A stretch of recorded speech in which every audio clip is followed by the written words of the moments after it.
Once upon a time in the far, far away land. Ay, joke lang pala. Ito po kami ngayon sa vet namin kasi may appointment kami today kay Dr. Alisa. Sinama na namin si Mami Lebel kasi nag-worry siya pag di na kami nakikita.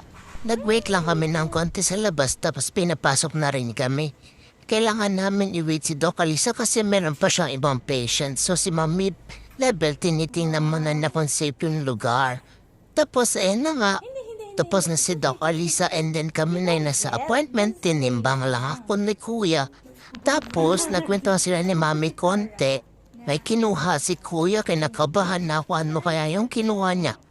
Tapos ayun, sinundot na ako sa puwet. Ikaw Kuya, hindi ka nagpaalam, sinundot mo ako bigla sa puwet. Ay pan-temperature pala yun. Kasi ito na nga, meron na namang kinukuha si Doc Alisa na color blue. Hindi ko alam kung ano to. Masarap kaya to? Mukhang hindi masarap. Doc, mukhang hindi masarap tong nasa syringe mo. Hindi ko open yung mouth ko. Ayaw ko nan. Ayaw ko. Huwag nung pilitan. Ayaw ko. Hindi masarap. Hindi masarap. Ayaw ko. Ayaw ko. No, tama na. Hindi masarap.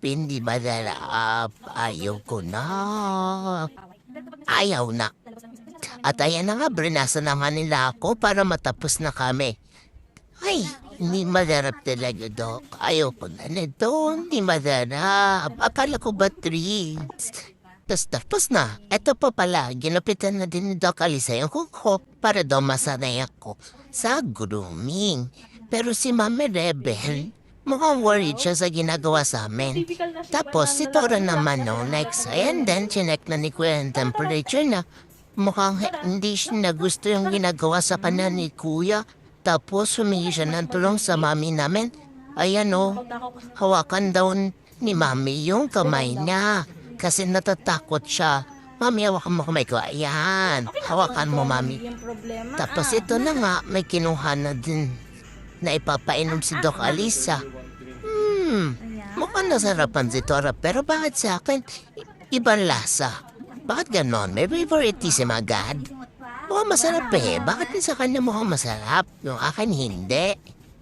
Tapos ayan no, winawipe na din. Ginupitan din ni Doc Alisa yung mga nails niya kasi nga daw mahaba na. And then nasa-scratch na namin si Mami so masasaktan si Mami Rebel sa kuko namin. Mukha naman daw behave si Tora kaysa sa akin. So mas binibigyan siya ni Doc Alisa ng favoritism na yun. Tingnan natin next visit. Baka ako naman yung may star kay Doc Alisa.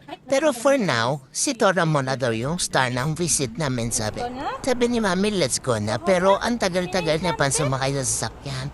Mami, sumakay ka na para makaalis na tayo. Hindi o hinihintay mo pa kami na mag-cry-cry dito sa sasakyan. Tara na, bilis na, sumakay ka na. Huwag ka na mag-video dyan.